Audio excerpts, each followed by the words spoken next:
it never felt authentic to try to like reach into that part of like of my gender.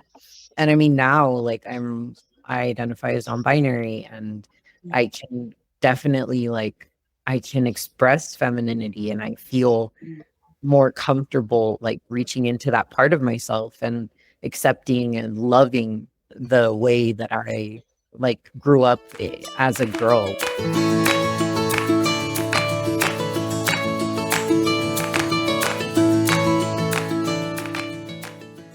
Well, welcome to Hello. Bocon's very first podcast. I've been wanting to do this for a while, but now we're doing it. So that's what matters. I'm Crystal Mercado, roaster. I am the artistic director of Bocón. And would y'all like to introduce yourselves? Yes, I'm Julian Rico. I was one of the first kids. Facts are The facts. first kid. Hi, I'm Ari Limon. I'm one of the first mentors in Bocón. I was around as long as Julian was because he's my little brother. So we kind of came as a package deal. Yeah, y'all definitely did. Why don't you start with just like that? I mean, kind of elaborate on what you literally just said, right? So what do you remember when you first joined Bocón? And so when you first joined, let me just set up the little history. We're a youth ensemble. So it was 4th through 6th graders from various schools in National City. And then we would all meet at Sweetwater High School in the brand new theater they had at that point. And what was this? 2008, 9? I think so. It must have been somewhere around 2010, 2011. It was 2010. Because I was in 4th grade. Yes. So 2010. And we had I think we started with like 20 something kids, and that, very, with attendance. And then we would have high school mentors come and help as a part of that. So what was your experience when you first joined? Like, what did you think this thing was? And what do you remember about that time? Well, before it was you and Bocón, that's when I joined, obviously. And I just remember my teacher like came up to me and he gave me this flyer for this youth theater thing. And he was like, "Hey, I think you would like this. Like, you should go check it out." And I was like, "Okay." I don't remember my thought process or like what I thought it was gonna be. I was probably a little scared, but I usually am. So I'm just gonna guess that I was. But yeah, I mean, we met for the first time. I was a little baby, and then obviously everything that happened before it was Bocón happened, and then when we started Bocón, I mean, of course, I wanted to stay. Of course, I did. Yeah. What do you remember about like what our first few projects? Do you remember what were the first few projects that you did that you still like remember? Because do you remember the very first one? For like before it was Bocón, when it was still with the other one? The spider? No, that was after. The one that we wrote ourselves, that one was a little bit after. We had fewer kids at that point. The very first, I don't know, the ones that I remember the most that I think were earlier is Alice in Wonderland, like the very, very first one. Yeah. Did we do something before that? Yes. So Was it the float? No, that was even later. So the very, very first thing we did was called, I don't even remember the number. There was a number because that's the population of National City that's like posted on the 805. It was like 54,000 something. And it was called that number, and then it was called A Day in the Life. And and the kids all like would journal and created characters who lived in National City. They could be real or imagined. And then they had like different like monologues and scenes. And it was just supposed to be like a snapshot of a day in the life. It was really cool. And that's when I had a co-teacher, and he was very, what do I say? He's just like he would really push for excellence in performance, and which was really great because he would really push you guys and treat you guys like professionals. And you guys, like, as a team, as a group, like, really rose to the top and like did it. That was the very first one. But yeah, I don't remember. Oh, yeah. And then, right, so then I left that organization, and I asked that because it was a program of that organization. I was like, I can't like just take it, like it doesn't belong to me. So then I had to ask them, even though I had built it, right? Like, it didn't belong to me technically, but it belonged to me because I started it. So I had to ask them. I had to be like, hey, I want to keep this going, but it's not mine. Are you guys going to do it? I think that's what I was just like, are you going to do it? Are you going to put somebody else and have somebody else teach it and do the thing? And then I'll just, let it go. And they were like, no, this is yours. We're not going to do it. I was like, okay, great. And then that's when we did Alice in oh, I came in at the Alice in Wonderland. yeah, Wonderland. yeah, Yes. because you weren't with us when we did like the film stuff, and when we No. well, that's when we wrote our own stories. Yeah. That was before you came in. I do remember that. Yeah. What do you remember, Ari, when you first got involved with like the Alice in Wonderland thing? I remember making the little puppets and like the props and stuff, which that was always one of my favorite things. I love making props. It's so fun. I just remember, yeah. And I remember just like hanging out with the kiddos and helping them do stuff like figuring out how to use hot glue because they weren't allowed to use hot glue, stuff like that. But it was really fun. I really enjoyed having that kind of outlet because I had a really hard time in high school and I didn't get to do theater like I wanted to do. So it was nice to kind of just be in that environment. Yeah. Where at that, did you go to Sweetwater? Yeah, I went to Sweetwater for like a semester and a half. I think I think when we were doing that, and then after then we moved our stuff, I think yeah. Mm-hmm. I was in band though. Like I had to do I couldn't do the electives that I wanted to do and I had to be in band. So that took up like all my time. I wasn't able to do the actual electives that I wanted to do. Oh, that sucks. What'd you end up learning in band? What instrument? I played flute. I actually started in middle school, since middle school. Oh, nice. I was in band also in high school. Yeah, I remember. Yeah. I wear my nerd badges with a lot of honor. Band nerd, theater geek, all the things. What was your instrument? I played clarinet. Oh, actually, clarinet. Oh yeah. So I played clarinet, and then I don't know how this came about, but then I was offered to play the bass clarinet, and I thought it was super cool. I like the deeper sound, and then in concert band offered to let me play the contrabass clarinet, which is like from the ground all the way up. Like it's huge. It's like, I don't know, maybe 5 feet like long. It's gigantic. It's really cool, and I absolutely loved it. I mean, not all the music had a part for the contrabass clarinet, so I would end up playing what the tubas were playing, which is like boom, boom, boom, boom.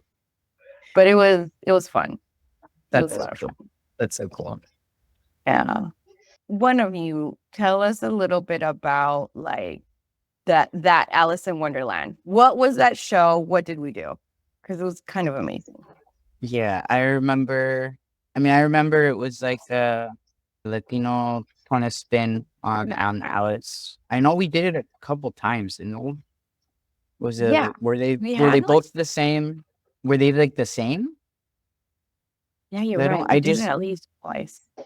At least I feel like I've done it a billion times in my life because I did it in high school too. But I remember, yeah, it was like a Latino kind of take on it, written by the Sweetwater Theater director. Was he even Latino? He's not. He's just a strong ally. Like he's in it.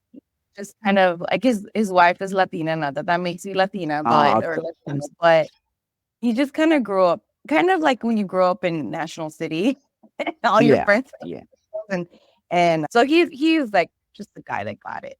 And yeah, then he yeah, also had help from the kids because there yeah. was like Spanish and like cultural Oh my goodness. references. Like he knew some cultural references, but not everything, obviously, because he didn't grow up in that. So yeah, he wrote it with the help, with the collaboration of the students to make it like a Latino based. Yeah, yeah. I remember there was, instead of the playing cards, there was the loteria cards. I was an umbrella. I remember I was an umbrella, and there was so much. I feel like there's so much of it that I missed because I was so focused on our little parts. Yeah. Like I don't even remember like the whole thing. I remember doing the shadow puppetry like in the house. That was really cool. I Do you forgot remember about that? Yeah. And me and Jose were in there, and we had to do the little puppets, and then it transitioned into the. I remember with the small puppet of her, we had to like throw her out the window. Yeah. And I think I remember one time, one of the shows, she lost either her leg or her arm. Like when we threw her out the window, it like fell off, and we are like, "Oh no!" And we stayed in character. We had her pick it up, and then we went off stage. I think is what we were supposed to. I do remember that. And then I doing totally Humpty forgot about Dumpty. that. It was super cool. And then doing Humpty Dumpty. I remember. I think I was the bottom half. Was I the bottom half or the? I was either the bottom half or the arms. I might have switched too. I think me and Jose would switch, and whoever else was with us. I remember doing that. I remember being an arm, I think, on the giant Alice puppet, Yes. and obviously the flowers. I remember I really wanted to be the main flower, but I wasn't. I wasn't enough of a diva apparently to be the main flower, to be the rose. I think it was, or was it no the carnation, something like that, like the really fancy one. Yeah, I think it was a rose, but I'll Um, be honest with you, I don't remember. so I ended up being a daisy, but yeah, that's what I remember. I remember, I mean, honestly, when you're saying the house, I totally forgot about the house. The house was cool. My dad helped me build that. It was like on hinges and wheels. And then it had like the screen on it, which was the windows, right? Yeah, And then when she yeah, like gets sucked or like she shrinks or and then she grows out of the house, like there was so yeah. much She does going both. on. I remember because when she grew, I think we would like move her. We would move it closer to the light. I think that's what we did.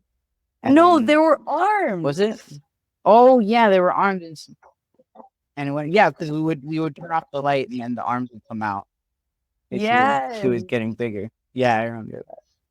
But when you think Yeah, about all that, like that's super complicated. And you guys yeah. were like little Little bumpers. That's that crazy. was wild. I think because the giant Alice and the baby Alice, that was such a cool thing. I remember Ari, you had a lot to do. You had the cat and you made a lot of baby Alice. Yeah. And I think that was just so impactful for me, like the giant Alice and then having her cry. And like, I think there were like maybe 5 kids or even 6 kids on that. She was way bigger than we wanted her. Like we had planned for her to be, Yeah. but it was just so magical. But I totally forgot about the house and the arms sticking out of the house. It's incredible. Like that's so cool. I think It like really is. if the craftsmanship was like a little bit more professional, that's all we would have needed for it to be like I feel like on par with some professional shows in terms of like the actual puppetry, Yeah. like what we had to do. Yeah. Honestly, it makes me feel like we could kind of do it again. Yeah. Like I think we imagine could. now, like Oh with yeah. the abilities and the knowledge that we have, like Yeah. it would be I just wrote down redo Alice. Redo Alice. Oh, you can't see it. What do you think? Okay, so all that stuff is super cool, but what do you think that did for you like as kids? So and yeah, and then like kind of take time for both of you to respond. But like what did that do for you for your development, for who you were at that time, whatever you were going through, like what being involved with something like that magical, what would it for you? Do you want to go first? Sure. I mean, like I said, it was such a wonderful outlet to be able to just be a part of that. And like when you love theater and you get to be on stage and you get to be part of all those things, it just feels like nothing else. Like it's incredible. It's so fun. It's so like it just it scratches the part of your brain that needs to be scratched. And I mean, for me, like I wish that I had more opportunity. I wish that I had different circumstances where I could have like pursued these things because I really wanted to. But at the very least, it was wonderful to like have those experiences and like to know that I am capable writer and performer and like having that like baseline to build off of is I think really really wonderful to have had. Yeah. We should definitely talk about self-conscious too, because that was Yeah. an interesting. Yeah, that was kind of, and there's still stuff happening with that. So we'll talk about self-conscious next. But what about you, Julie? I think it helped me be comfortable in front of, people. And I don't have stage fright. I don't have stage fright. So it's very useful. That's a very useful thing to have gotten rid of early on. I think that's one of the biggest things that I feel like has really helped me like in life. I don't know if that's getting out the question. No, it's whatever. Yeah, it's whatever it gave, whatever it helped you, I think that there's no right or wrong. And I think it just all of the creative solutions that we had to use and stuff, like that's really, I mean, it's stuck with me. Like I'll remember that creativity that was built with like I still use it when I need to figure stuff out, or if I'm making something like that's, I'll always remember all those things that we've made. It's like a little thing I can access. Like, oh man, I remember when we did that. That was a cool solution to that problem. Apply that to something else. I think that's the biggest thing.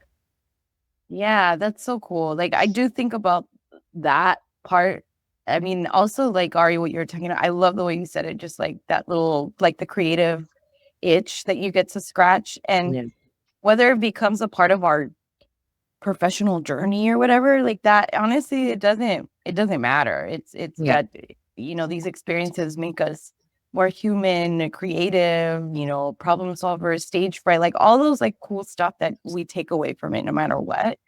I think I really enjoyed with you guys and just like the kids, just like the generational thing. So I mean, at that point I was in my 30s and a young adult, and or maybe full blown adult. Maybe when you're 30 you're full blown adult. I don't know.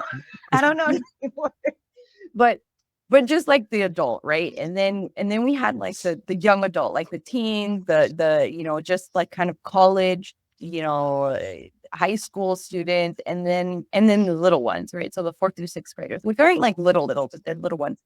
And there's something to, like you were saying, Julian, like that there's something to that problem solving, but where we could all do it together. Like literally when you said the house, like I remember we were struggling with the light because we had kids in that house. We had arms in that house. We had to set up all of our puppets so that like you could use them and then like put them away. All of that had to happen quickly. The house had to roll out with kids in it and stuff in it and not block the light and not reveal. Like it was insane. And I remember we had to, like, as a team, not just me as like the professional, but like the kids and the teens, everybody had to figure it out. And then what I think is the most rewarding for me, and also I'm not gonna lie, absolutely terrifying, is when the show happens, I'm not in that house with you. Like, you guys got it or don't got it or figure it out on stage because that's just what it's gonna be. And it really is the most rewarding thing to see, the little ones and the older ones, like just like take it. It's mine. Like you as the adult, like we're gonna figure it out. And it's, you're like gritting your teeth at the back. You're just like, oh my God, are they gonna do it? And then they do. And it's just, I don't know. There really isn't anything like that. But what did I rewarding. say? Oh, yes, it really is. But self-conchas, so you were both involved with self-conchas, which as I'm like saying this out loud, I kind of want to, this is like a note to myself. We don't have to include this part if you don't want to. You just let me know afterwards. But I just realized that as we were saying this, so in 2020, I was contacted by, actually, no, it's not here, by somebody who's putting an anthology together of Latino, of Latinx theater for youth. And so Wendy Maples reached out and sent Self Conchas to him, and he loved it and is including it into the anthology. Obviously, this was freaking 5 years ago. It was supposed to be published already. But I'm realizing, first of all, it's not published, so they're way behind. But when I submitted, I had dead names in there. So I think we have time. Would you like me to update those names? Yeah, that would be great. Yeah. Yeah. Okay. So do you want me to do Ari Limon and Julian Rico? Yeah. Yeah. Okay. And then this part I definitely need help with because it gets into like kind of an interesting conversation because at the time your gender pronouns were different than they are now. And we invited you to be a part of this. I mean, we would have probably invited you to be a part of this process anyway, but it was definitely focused on being a girl, like what it is to be a girl and like that experience. And you both contributed like amazing things that made this story what it is, right? And we talked about mental health. We had created these really cool characters. So I don't know, like I have a couple of questions with that. So one is what was that experience like, especially given like where you're at now with your gender and like then? Yeah. And this is kind of more of a technical question, but when we've described the play and the people involved in it, we've said, you know, those who were a part of it, like you know, we gathered a group of female identifying, you know, students and adults and da da da da da. And now we have an opportunity to change that language. So anyway, so those are two things. So one, how was all that experience for you? And then two, how can we change that language? Yeah. Yeah. I think at the time I think it was pretty hard for me, but I mean, I really wanted to I wanted to work with you again because I think at that point it had been a while. Because I think we were still in TJ, right? Yeah. We were still in TJ at that point. I was like barely starting to like be fed up with, you know, with not doing anything with not coming out or anything. I kind of tried, but like I would go back in to the closet because like it was scary and it was a tough time. But I think even though it was kind of like hard to think about, you know, having to like, oh, what are your experiences like as a girl and that stuff. It was still like fulfilling to be a part of that creative process. Like I still had fun, even though it was like a difficult subject for me. It was still kind of cathartic to be working on a creative project like that. I think that says a lot for the power of the arts. But I mean, that's how it was. That's how it was for me. Yeah, I mean, I think for me it was also pretty difficult in a slightly different way because I also kept going back in the closet, but I was much farther away from like touching the idea of like coming out and like Yeah, understand. like I already had my hair cut and all of that for a couple years. I just wasn't like being assertive about it. Yeah. Like I had done that, but I deeply went back and like went to the other side of the spectrum of my gender expression because it was just so like it just wasn't a good like time or place or environment for me to come out. And so it never felt authentic to try to like reach into that part of like of my gender. And I mean now like I identify as non-binary and I can definitely like I can express femininity and I feel more comfortable like reaching into that part of myself and accepting and loving the way that I like grew up as a girl, like the aspects of it that I appreciate and that brought like a certain perspective that I wouldn't have gotten otherwise. I think that it's very different now because I feel comfortable in my body and like I started transitioning and I just feel comfortable like in my mind and myself and I understand myself. So definitely I feel like if I were to do something like that now, it would be much more authentic.